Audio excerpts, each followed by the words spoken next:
The trip through the mountains was silent, interrupted only by the soft sound of the tires cutting through the snow-covered road. The group of friends was anxious, but the nervousness was palpable, as if they were on the verge of something unknown. Lucas, Ana, Carlos, Mariana, and Tiago had planned the getaway for months, seeking to disconnect from their busy urban lives. A weekend isolated from civilization seemed to be exactly what they needed.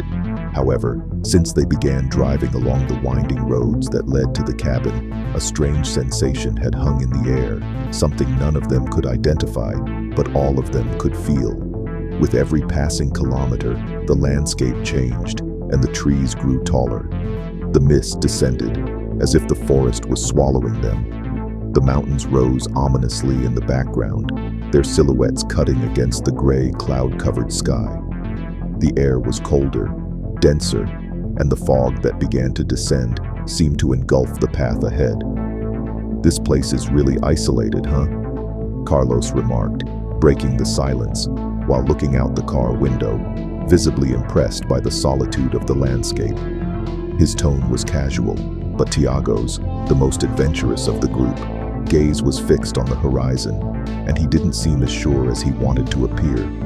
The tension grew slowly, almost imperceptibly, but it was there. Ana sat quietly, watching the road as the trees grew taller and the shadows denser. Something about the vastness of the forest unsettled her, a feeling of being watched, but she kept it to herself, trying to push the discomfort away. After another tight curve, the cabin finally appeared in the distance. It looked as though it had come out of an old story, a dark wooden structure nestled among the trees. The small windows, nearly obscured by the surrounding vegetation, gave the impression that the cabin was watching them as they approached. A thin plume of smoke rose from its chimney, moving slowly toward the cold, gray sky, as though the cabin itself was breathing. The wind began to pick up, making the trees creak gently. "We're here," Mariana said with a shy smile. Her eyes lit up at the sight of the cabin, and she was clearly excited about the idea of spending the weekend there. It was perfect for a break, with the fireplace lit and the promise of warmth in the midst of the wild nature. Lucas, always the most cynical of the group, let out a low laugh. "This place has a horror movie vibe, doesn't it? Isolated cabin in the mountains, no one around. I bet if we showed up with a camera, it'd be game over." Everyone laughed, but there was a tension in his words that no one could ignore. The place seemed perfect, but something about its grandeur also seemed to carry a mystery, as if the cabin knew it was being watched. They parked the car at the cabin's entrance, the sound of the engine cutting through the silence of the forest like the last remnant of civilization. Carlos was the first to step out of the car, stretching his arms, and then they all started unloading their backpacks, eager to explore the place and relax. The trees surrounding the cabin seemed to form a natural wall, isolating the place from everything outside of it. "This is the perfect place to forget about the world," Tiago said, slapping Lucas on the back and pulling him toward the entrance. As they crossed the door, the smell of old wood and something earthy yet comforting filled the air. The main room of the cabin was cozy, with a large stone fireplace crackling in the center, casting flickering shadows across the wooden walls. The wooden floor creaked under their feet, and the low ceiling seemed to embrace the room, creating a feeling of warmth and coziness. But there was something else, something that was there, but no one could define. The space seemed to carry a history, one that wasn't willing to reveal its secrets easily. Ana, feeling slightly out of place, walked toward a table near the window, noticing an old photograph on the mantel. A black and white image of a serious-looking man. The man's expression was stern, with deep, unblinking eyes. There was something unsettling about the image, making Ana feel uncomfortable. She picked up the photo with trembling hands and turned it over. There was a handwritten inscription on the back, almost faded with time. "Never return." "Feels like a warning, doesn't it?" Ana murmured, her voice tinged with a slight tension, not really expecting an answer. her eyes fixed on the image, but she quickly tried to shake off the discomfort that began to grow inside her. "You're really getting into the spirit of things, huh, Anna?" Lucas joked, laughing and throwing himself into an armchair by the fire. "It's just a piece of history," but Anna couldn't shake the feeling that something was out of place. She moved away from the photo and joined the others, but the unease didn't leave her. Something was happening here, something she couldn't explain, but felt deeply.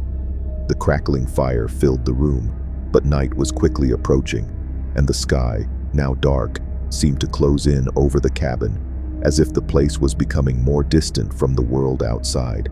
And as the night fell, the wind outside began to pick up, the sound making the trees sway violently. Something was coming, something that was watching them. But at that moment, none of them knew that their lives were about to change forever. This is the first part of the story in English, capturing the buildup of tension and atmosphere. I will continue with the second part in the next section. Let me know if you would like any adjustments. The silence that followed the appearance of the entity was deafening. The group of friends stood frozen, their bodies tense, their hearts pounding uncontrollably. The fire in the fireplace went out abruptly, plunging the cabin into total darkness. Nothing but the sound of the wind hitting the windows and the echo of their panicked breaths filled the air. I can't stay here anymore," Anna said, her voice hoarse with panic. She was on the verge of giving in to despair. Her eyes were wide with fear, and the feeling of being watched with every movement made her feel more and more trapped. "We have to leave now. We need to go, immediately." Tiago and Carlos, though visibly shaken, also knew they were in danger. The presence in the cabin was something they couldn't rationalize or control. It wasn't just strange noises or distorted images anymore. It was something far deeper, an entity that was feeding off their fear and anguish, something that had sealed their fate the moment they stepped inside. "We can't leave through the door. It won't let us go," Carlos said, his voice tight, trying to remain calm. "But we have to try." He looked at the others, the fear now shared among them, and then turned toward the front door. When he opened the door, a blast of cold wind hit them like a wall. The darkness of the night stretched infinitely before them, and for a moment they all stood frozen, feeling the terror swallow their bodies. They had no idea what awaited them outside, but the idea of staying in the cabin, not knowing what else could happen, was even more terrifying. But something stopped them from leaving. The ground beneath their feet began to tremble slightly, and a growing pressure enveloped them, as if the very earth itself was being rearranged to prevent their escape. The wind that had been strong and impersonal before now seemed like a distorted whisper, dragging unintelligible words that spread through the walls and the trees outside. "It's no use. We can't run."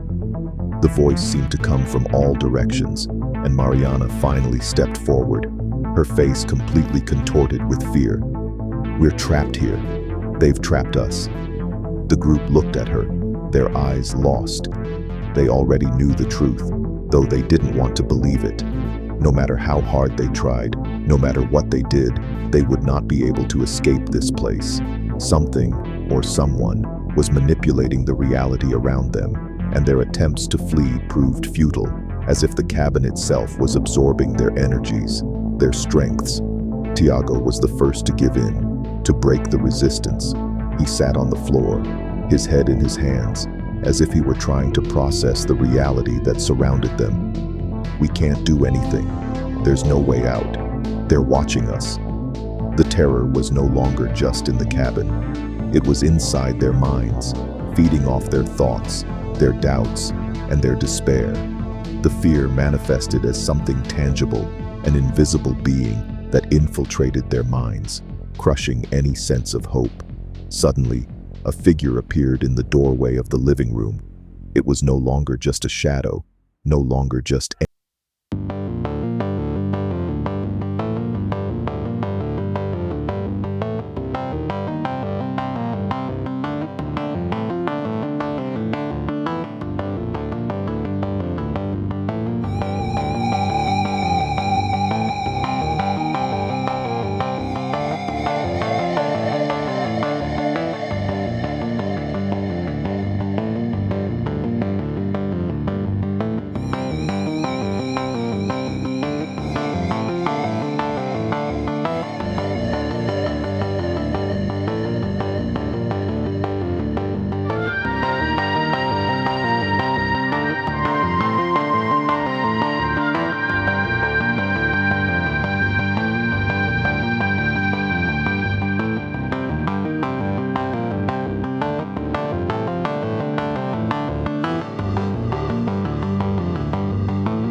and the feeling of being watched followed them relentlessly.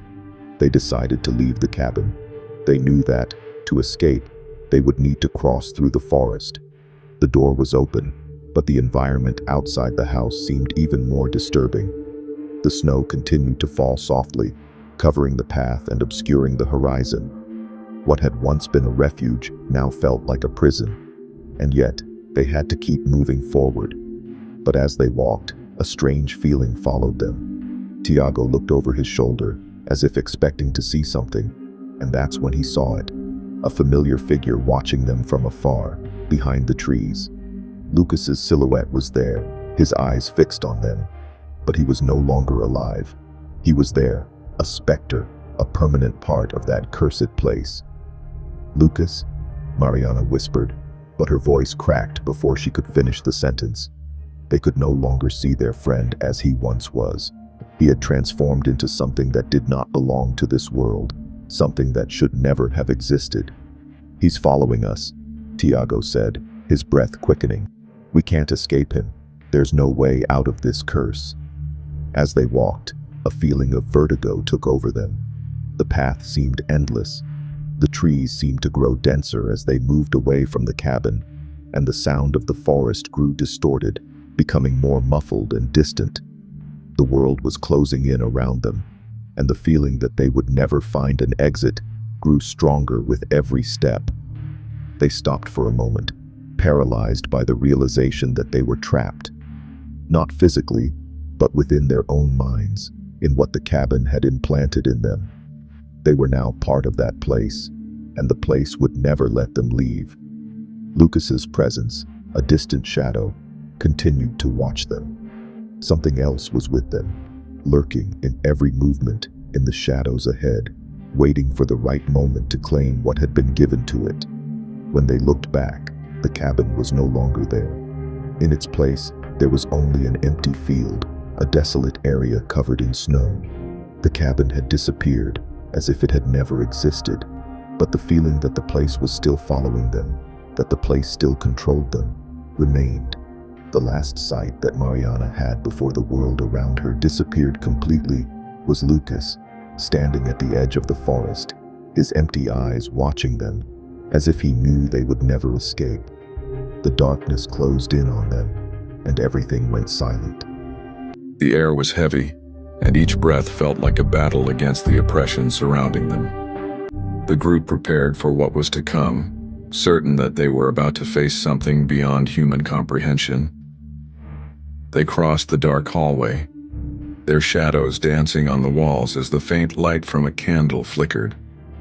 Every step brought them closer to the unknown, a mystery they could no longer ignore. The sound of the wind howling outside mixed with the muffled sighs of the group. "Where is the source?" Carlos murmured, his voice full of determination. "We need to find the center of all this. Where is the cottage? Where is this thing strongest?" When they reached the end of the hallway, an imposing door stood before them, as if waiting for them. They exchanged glances, hesitant before advancing, each of them feeling the weight of the moment. When they crossed the door, what they found was something none of them could have predicted. What seemed like an ordinary room with a dusty stone floor revealed itself to be something much stranger. At the center, a large spiral of symbols was engraved into the floor like a portal. Around this spiral were frozen figures, immortal with empty eyes, as though they were in a deep sleep, waiting to be awakened.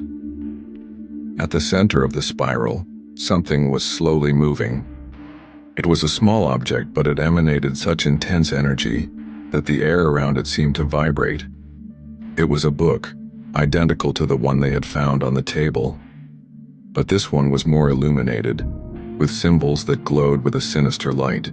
This was the true heart of the cottage, the source of the evil that had imprisoned them. "Don't approach," said a soft voice, but full of authority. It was Lucas's voice.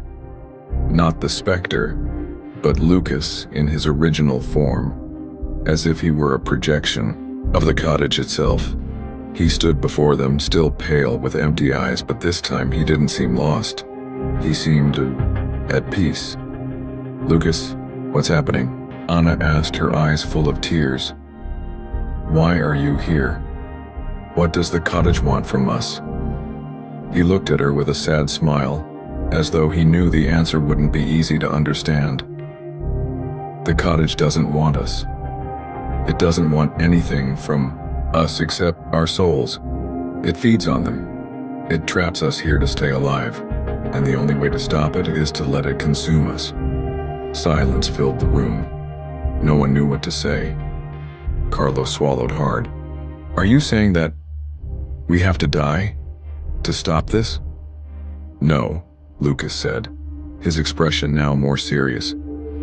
"It's not about dying. It's about freeing yourself. What the cottage does is distort reality, manipulate our deepest fears. It traps us inside our own thoughts, makes us believe we're lost. But the real key is acceptance." "Acceptance of what?" Mariana asked, confused. "Acceptance that there is no escape. Not from ourselves, not from fear, not from the cottage. It feeds on our resistance. The more we try to escape, the stronger it becomes. The only way to stop it is to accept that we can't leave. Not because the cottage stops us, but because we're trapped in our own fears." Anna, her eyes wide, looked at the others. They were frozen, and each of them began to feel the truth seep into their minds. "So, you gave up?" she asked, her voice trembling. "You were consumed?" Lucas nodded slowly. "I couldn't fight anymore. When I accepted that I was lost, that's when I was freed. And now it lets me speak to you, so you can make the choice I couldn't make." Before any of them could respond, the cottage trembled violently. The sound of a distorted scream pierced the air. It was as if the house was reacting to Lucas's decision. The book in the center of the room shone with an almost blinding intensity, as if it were waiting to consume the last bit of their resistance. Tiago, with a desperate impulse, ran toward the book. He didn't know what he was doing, but something pulled him toward it. When he touched the book, a wave of pain coursed through his body, and he fell to the floor with a grimace of suffering. But then the pain dissipated. He got up, but something had changed. He wasn't afraid anymore. He no longer resisted. "This is it," he said, his voice calm, almost at peace. "It's not about fighting it. It's about accepting what it is, what we are, what we're here to be." Before any of them could react, a strange stillness took over the room. The cottage, which had been full of terror and anguish, was now silent. The shadows on the walls seemed to fade, and the darkness surrounding the place began to recede. It was as if fear had been consumed, as if the cottage in some way had been satiated. And then, something surprising happened. The body of Lucas, who had been there as a specter, began to slowly disappear.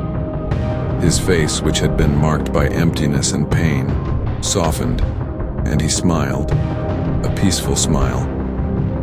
"Now you're free," he said, with one last word before dissolving into the darkness. When the group looked around, the cottage was empty. There was no more dark presence, no feeling of entrapment. They were alone, in silence, but free. The wind outside no longer howled. The forest now seemed to be just a forest like any other.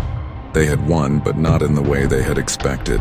Not with a physical fight, but with acceptance of the inevitable. They had broken the cycle not by escaping, but by accepting their own vulnerability. And by doing so, they had freed themselves and Lucas's spirit from the power of the cottage. When they stepped out the door, the first rays of the sun shone on the snow, illuminating the path ahead. They didn't look back. The terror had passed, and now only silence and peace accompanied them on their journey back. And the cottage, behind them, stood silent, waiting for its next victim.